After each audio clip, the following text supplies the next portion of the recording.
성도들의 교과 공부를 응원합니다. 답심교회 유대길입니다. 안녕하세요. 유튜브 채널 은혜의 선율의 이은혜입니다.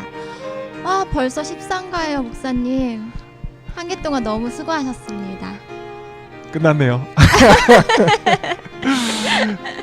매주 안 빼놓고 교과를 한다는 게 보통 어려운 게 아닌데 은혜양 너무 수고 많으셨습니다.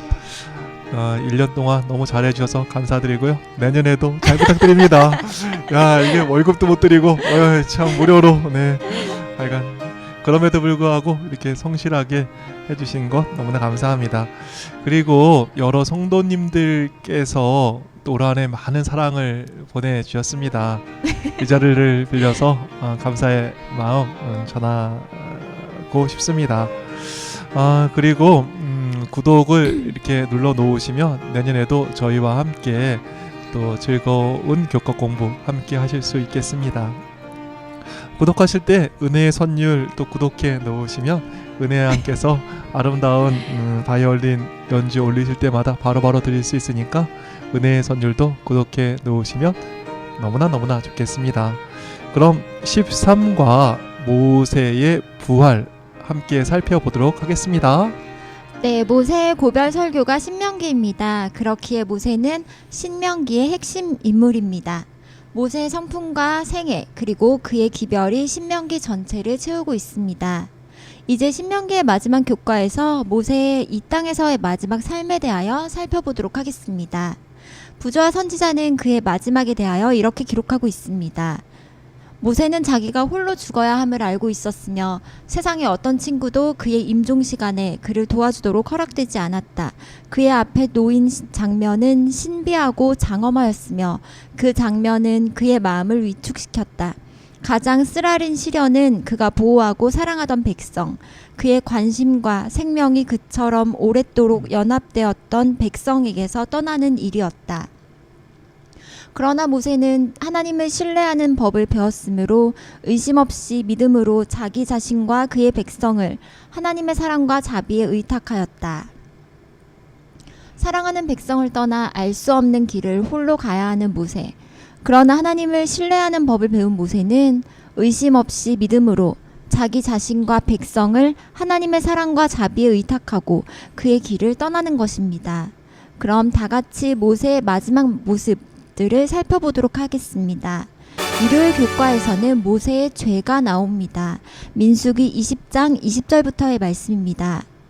회중이 물이 없으므로 모세와 아론에게로 모여드니라. 백성이 모세와 다투어 말하여 이르되 우리 형제들이 여호와 앞에서 죽을 때에 우리도 죽었더라면 좋을 뻔하였도다. 메마른 광야의 길에서 수십 년간을 물을 마셨습니다. 물이 없던 광야에서 물을 마셨는데 물이 떨어진 이곳에서도 어떻게 마시게 되지 않겠습니까? 그런데 물이 없다고 또 불평을 하는 것입니다. 교과는 이것에 대하여 이렇게 기록하고 있습니다. 하나님께서 광야에서 그들에게 기적적으로 제공해 주신 풍족한 음식 외에도 그분의 은혜를 보여준 또 다른 것이 바로 물이었다. 물이 없이는 건조하고 뜨겁고 황량한 사막에서 그들은 금세 멸망했을 것이다. 모세의 분노를 이해하는 것은 그리 어렵지 않다. 하나님께서 이스라엘 백성을 위해 행하신 놀라운 모든 일들과 기적적인 구원을 목격한 후에 그들은 마침내 약속의 땅 경계에 서 있었다. 그때 무슨 일이 벌어졌는가? 갑자기 물이 부족하게 되자 그들은 모세와 아론에게 불평하기 시작했다. 예전에는 그들에게 물을 공급해 줄 수 있으셨던 하나님께서 이제는 그렇게 할 수 없게 되신 것이었을까? 물론 아니었다. 하나님께서는 그렇게 하실 능력이 있으셨고 다시 그렇게 하실 것이었다. 반역한 너희여 들으라. 우리가 너희를 위하여 이 반석에서 물을 내랴 하고 화를 냈던 모세가 이해가 됩니다. 그런데 모세의 이야기는 틀린 말이 있습니다. 교과의 말씀처럼 우리가 너희를 위하여 이 반석에서 물을 내라 하므로 모세가 더 나아가 다른 인간이 반석에서부터 물을 낼 수 있는 것으로 이야기를 한 것입니다.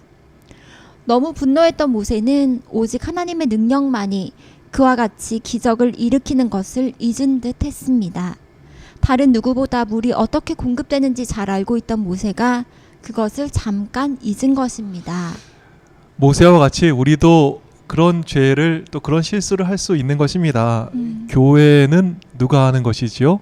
하나님이. 우리의 인생을 누가 주관하시는 것이지요? 하나님이. 그런데 우리가 이 반석에서 물을 내랴 했던 모세처럼 내가 하는 줄로 또 사람이 하는 줄로 착각할 때가 있는 것입니다. 교회에서 사람 몇 안 되는 거 보면서 기운이 빠질 때가 있는 것입니다. 얼마 안 되는 재정을 보고 아유 이렇게 뭐 여기서 뭘 할 수 있어 이런 생각이 들 때가 있는 것입니다. 이 사업은 누구의 사업입니까? 하나님의 사업입니다. 내가 하는 것이 아니고 하나님께서 하시는 것이니까 하나님께서 재정을 공급해 주시고 사람도 보내주시는 것이겠지요. 그래서 시대의 소망에는 이런 말씀이 있습니다. 시대의 소망 370페이지에 있는 말씀입니다. 그리스도의 나라를 건설하는 일은 겉으로 보기에는 진척이 느리고 또 불가능한 것처럼 보일지라도 앞으로 나아갈 것이다. 그 사업은 하나님의 사업이므로 하나님께서 재정을 공급하시고 조력자들 곧 참되고 열심 있는 제자들을 보내실 것이다. 이 사업은 하나님의 사업입니다. 그러기에 사람도 보내주시고 재정도 공급해 주실 것입니다. 없는 거에 위축되지 마시고 앞으로 나가면 되는 것이지요. 이스라엘 백성들이 물 없는 것을 보고 믿음이 흔들렸습니다. 그리고 믿음 없는 백성들을 보고 모세의 신앙이 흔들렸습니다. 그들이 강력해서 광야길을 걸어온 것이 아니고 하나님 때문에 걸어온 것입니다. 그와 같이 우리가 강력해서 이 사업이 전진하는 것이 아니라 하나님의 능력으로 되는 것입니다. 우리가 이 사실을 잊지 않으셨으면 좋겠습니다. 아멘. 그래서 뭐 좀 어렵고 뭐 없고 좀 막막하고 이런 거에 눌리지 말고 뭐 그런 것을 초월하시는 하나님 바라보시면서 우리가 믿음으로 굳게 서는 귀한 일이 우리 가운데도 있게 되기를 바라겠습니다. 네, 그런데 우리가 참 쉽게 잊어버리듯이 하나님을 잊어버리고 자기가 모든 것을 한다고 생각한 모세는 죄를 지었습니다. 월요일 교과를 보시면 모세의 또 다른 죄가 나옵니다. 민수기 12장 12절 말씀입니다. 여호와께서 모세와 아론에게 이르시되 너희가 나를 믿지 아니하고 이스라엘 자손의 목전에서 내 거룩함을 나타내지 아니한 고로 너희는 이 회중을 내가 그들에게 준 땅으로 인도하여 드리지 못하리라 하시니라. 이스라엘 자손이 여호와와 다투었으므로 이를 무리바 무리라 하니라. 여호와께서 그들 중에서 그 거룩함을 나타내셨더라. 이 말씀에 의하면 모세가 하나님의 대신하는 범죄 외에 또 어떤 죄를 지었음을 보게 됩니까?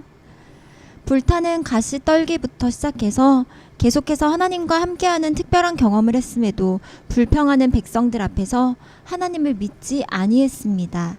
하나님을 믿지 않는 모세는 하나님 앞에서 거룩함을 보여주지 못한 것입니다. 교과는 이 사실에 이렇게 기록하고 있습니다.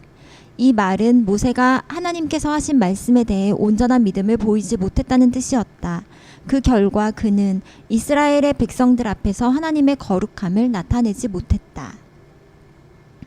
나를 믿지 아니하고 이스라엘 자손의 목전에서 내 거룩함을 나타내지 아니한 고로, 즉 믿음의 결과에서 거룩이 나오는데 믿지 않는 모세는 거룩함을 보여주지 못한 것입니다. 제가 전도사 시절에 이렇게 전도사님들을 모아놓고 이렇게 선배 목사님들이 강의를 해주십니다.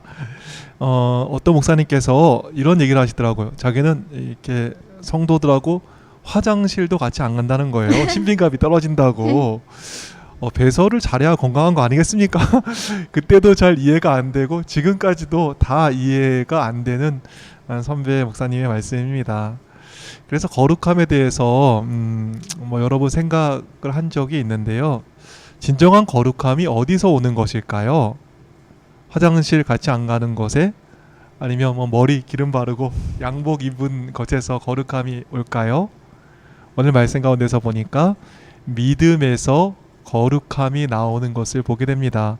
민수기 20장 12절의 말씀에 분명히 있지 않습니까? 나를 믿지 아니할 때 어떻게 됐다고요? 모세는 결과적으로 거룩함을 나타내지 못했습니다.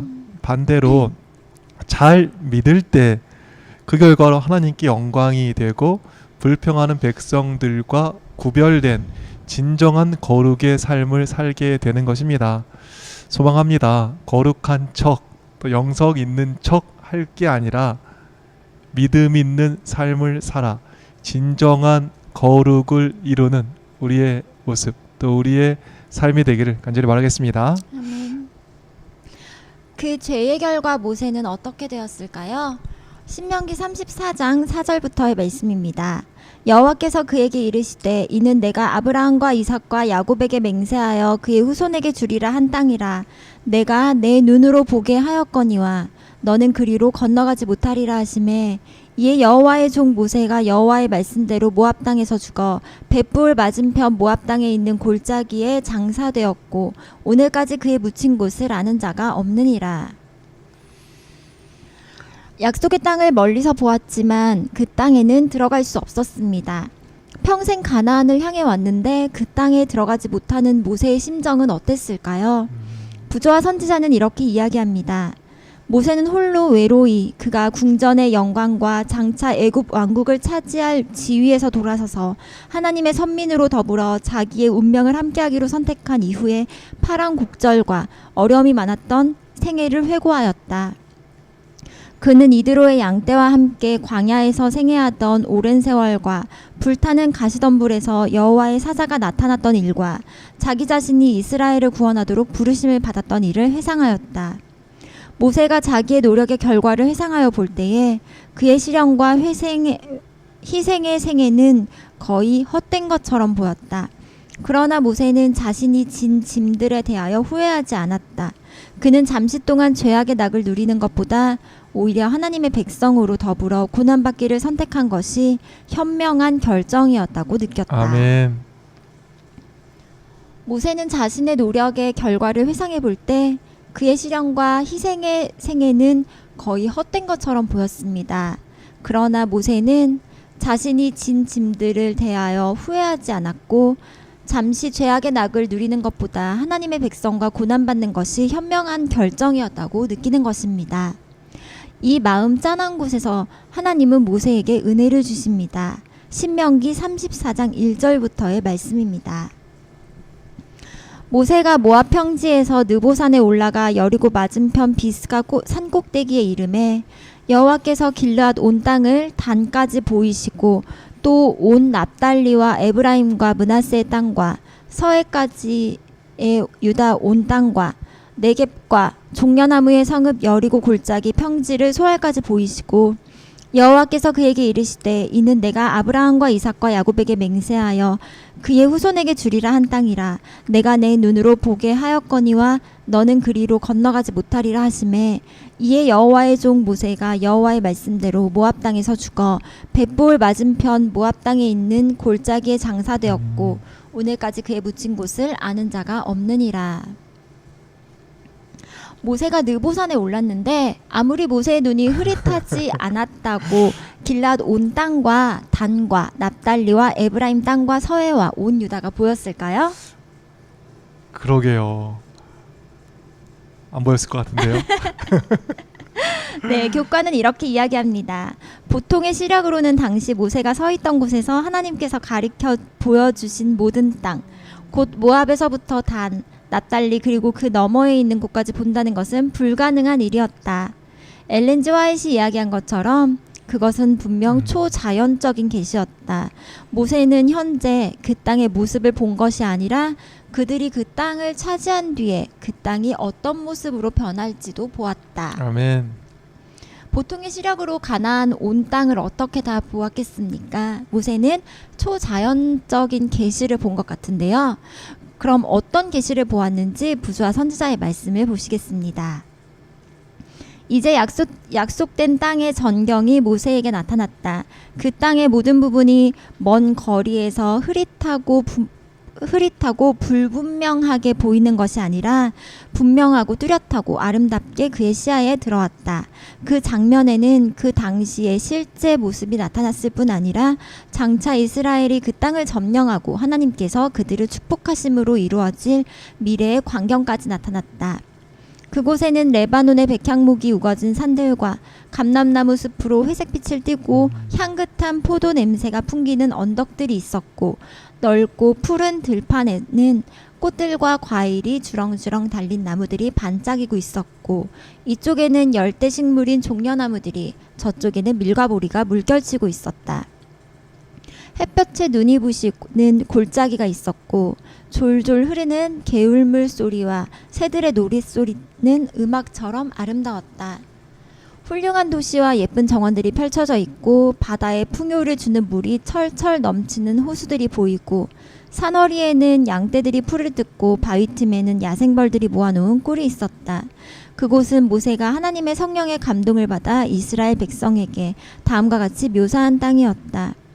모세는 선민들이 가나안 땅에 들어가 나라를 세우고 각 지파가 그들의 기업을 차지하는 것을 보았다.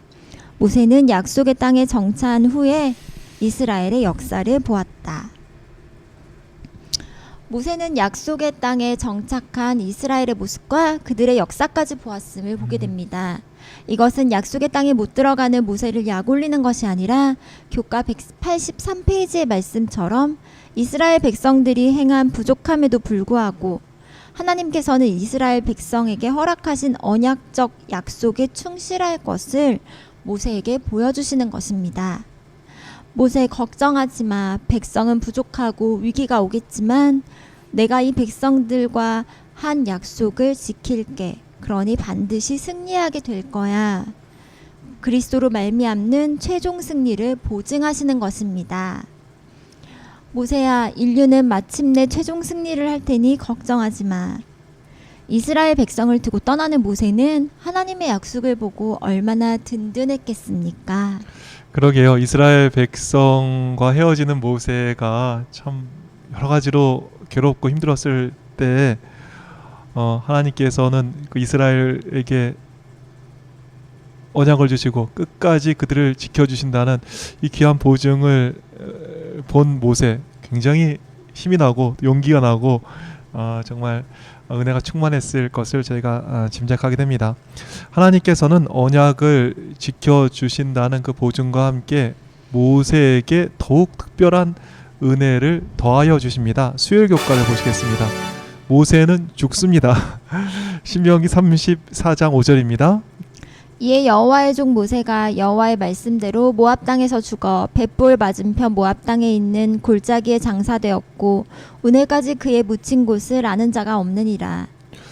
모세는 죽습니다. 그러나 모세의 죽음으로 성경이 끝나지 않습니다. 유다서 1장 9절입니다. 천사장 미가엘이 모세의 시체에 관하여 마귀와 다투어 변론할 때에 감히 비방하는 판결을 내리지 못하고 다만 말하되 주께서 너를 꾸짖으시기를 원하노라 하였거늘. 미가엘 예수님께서 모세의 시체를 놓고 마귀와 다툼이 있는 것을 보게 되는 것입니다. 이것에 대하여 부조와 선지자는 다음과 같이 이야기하고 있습니다. 생명의 왕과 빛나는 천사들이 모세의 무덤에 접근할 때에 사단은 자기의 주권을 빼앗길까 염려하였다. 사단은 악한 천사들과 더불어 그가 자신의 것이라고 주장한 영토의 침해에 대하여 항쟁할 태세를 갖추었다. 사단은 하나님의 종이 자기의 포로가 되었다고 자랑하였다. 그는 모세까지도 하나님의 율법을 지킬 수 없었으며 모세는 사단으로 하여금 하늘에서 추방당하게 한 죄, 즉 여호와께 속한 영광을 자신이 취한 범죄로 사단의 지배 아래 들어왔다고 선언하였다. 대반역자 사단은 그가 하나님의 정부에 대항하고 하나님이 자기에 대하여 불공평하다는 최초의 불평과 비난을 되풀이하였다. 모세는 어떻게 범죄하게 되었습니까?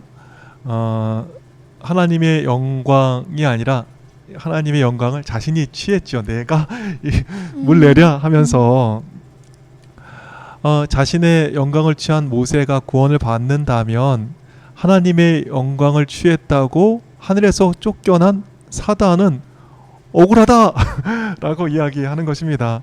왜 하나님은 나한테만 불공평하게 하냐고. 저 하나님의 영광 취한 모세는 구원하고 말이 안 된다 사단이 이야기하는 것입니다. 그때 그리스도께서는 어떻게 하셨을까요? 부서와 선지자에는 다음의 말씀이 이어지고 있습니다. 그리스도께서는 사단으로 더불어 언쟁하려고 하지 않으셨다. 그리스도께서는 사단이 하늘에서 무수한 하늘 거민을 기만하여 멸망시킨 잔인한 행위에 대하여 논박하실 수도 있으셨다. 그리스도께서는 그가 에덴 동산에서 거짓말하여 아담을 범죄케 하고 인류에게 죽음을 가져오게 한 것을 지적하실 수도 있으셨다. 그리스도께서는 사단이 이스라엘을 유혹하여 그들로 불평과 반역을 일으키게 하므로 오랫동안 참고 인내한 그들의 지도자를 지치게 만들고 그리하여 그가 방심하고 있는 순간에 죄를 짓게 만들어 그로 하여금 죽음의 세력에 빠져들어가게 한 사단 자신의 행위를 사단에게 상기시키실 수도 있으셨다. 예수님에 대해서 비난하는 사단에게 사단의 실제 모습 또 사단이 한 행위를 다 드러내시고 사단을 비난할 수 있었습니다. 그런데 예수님께서 어떻게 하셨죠? 사단을 비난하지 않으셨습니다. 그리고 이렇게 말씀하십니다. 그러나 그리스도께서는 이 모든 것을 당신의 아버지께 의탁하고 주께서 너를 꾸짖으시기를 원하노라고 말씀하셨다. 구주께서는 당신의 대적으로 더불어 논쟁하지 않으시고 그때 그곳에서 타락한 원수의 권세를 깨뜨리시고 죽은 자를 살리시는 당신의 사업을 시작하셨다. 여기에 하나님의 아들의 채상권에 대하여 사단이 논박할 수 없는 증거가 있었다. 부활은 영원히 확실하게 되었다. 사단은 그의 먹이를 빼앗겼고 죽은 의인은 다시 살 것이었다. 모세의 죄의 결과로 사단의 권세하에 빠졌다. 그 자신의 행위대로라면 그는 당연히 죽음의 포로였다. 그러나 그는 구주의 이름을 의지함으로 부활하여 영생을 얻었다. 모세는 영광스럽게도 무덤에서 나와 당신의 구원자와 함께 하나님의 도성으로 승천하였다. 사단이 이러쿵저러쿵 이야기를 하지만 사단의 입을 막고 또 만인의 입을 막아 실력으로 능력으로 우리 하나님께서 사람을 부활시킨다는 것을 보여주시는 것입니다. 어떤 능력도 어떤 권세도 모세를 부활시키는 그리스도를 막을 수 없습니다. 통쾌한 것입니다. 그런데 더욱 영광된 것은 이 모든 것이 우리의 부활로 함께 이어진다는 것이지요. 목요일 교과에는 고린도전서 15장 13절부터의 말씀이 소개되어 있습니다. 만일 죽은 자의 부활이 없으면 그리스도도 다시 살아나지 못하셨으리라. 그리스도께서 만일 다시 살아나지 못하셨으면 우리가 전파하는 것도 헛것이요 또 너희 믿음도 헛것이며 또 우리가 하나님의 거짓 증인으로 발견되리니 우리가 하나님이 그리스도를 다시 살리셨다고 증언하였음이라. 만일 죽은 자가 다시 살아나는 일이 없으면 하나님이 그리스도를 다시 살리지 아니하셨으리라. 만일 죽은 자가 다시 살아나는 일이 없으면 그리스도도 다시 살아나신 일이 없었을 터이요. 그리스도께서 다시 살아나신 일이 없으면 너희의 믿음도 헛되고 너희가 여전히 죄 가운데 있을 것이요. 또한 그리스도 안에서 잠자는 자도 망하였으리니 만일 그리스도 안에서 우리가 바라는 것이 다만 이 세상의 삶뿐이면 모든 사람 가운데 우리가 더욱 불쌍한 자이리다. 그러나 이제 그리스도께서 죽은 자 가운데서 다시 살아나사 잠자는 자들의 첫 열매가 되셨도다. 사망이 한 사람으로 말미암았으니 죽은 자의 부활도 한 사람으로 말미암는도다. 아담 안에서 모든 사람이 죽은 것 같이 그리스도 안에서 모든 사람이 삶을 얻으리라. 모세의 부활은 힘으로만 되지 않았습니다. 능력으로만 된 것이 아니라 그리스도께서 모세를 위해서 하신 일 때문에 또 그것에 근거하여 모세가 부활하게 된 것입니다. 꽁으로 한 게 아니라 죄의 값을 다 치르신 그리스도의 엄청난 은혜가 그것에 포함되어 있는 것이지요. 그리고 모세의 부활과 그리스도의 부활은 우리 또한 그렇게 될 수 있다는 것을 보증하고 있습니다. 우리도 그리스도께서 행하신 일 때문에 구원받고 마침내 부활하게 되는 것입니다. 그리스도로 말미암는 이 모세의 부활을 막을 수 없었듯이 그리스도의 은혜로 말미암아 주어지는 이 우리에게 주어지는 엄청난 부활의 그 능력도 막을 사람이 없는 것입니다. 그리스도로 말미암는 우리의 부활 누구도 막을 수 없을진데 우리가 부활하게 되지 않겠습니까? 아멘. 부활에 대한 이 분명한 소망을 부여잡고 부활의 확신 가운데 거하는 우리 모두가 되기를 간절히 바라겠습니다. 아멘. 오늘 모세의 마지막 모습 살펴보았습니다. 한 해 동안 수고 많으셨습니다. 저희는 새해 성도들을 찾아뵙겠는데요. 새로운 교과 히브리서의 기별로 또 새해 성도들 찾아오도록 하겠습니다. 그때까지 몸, 마음 평안.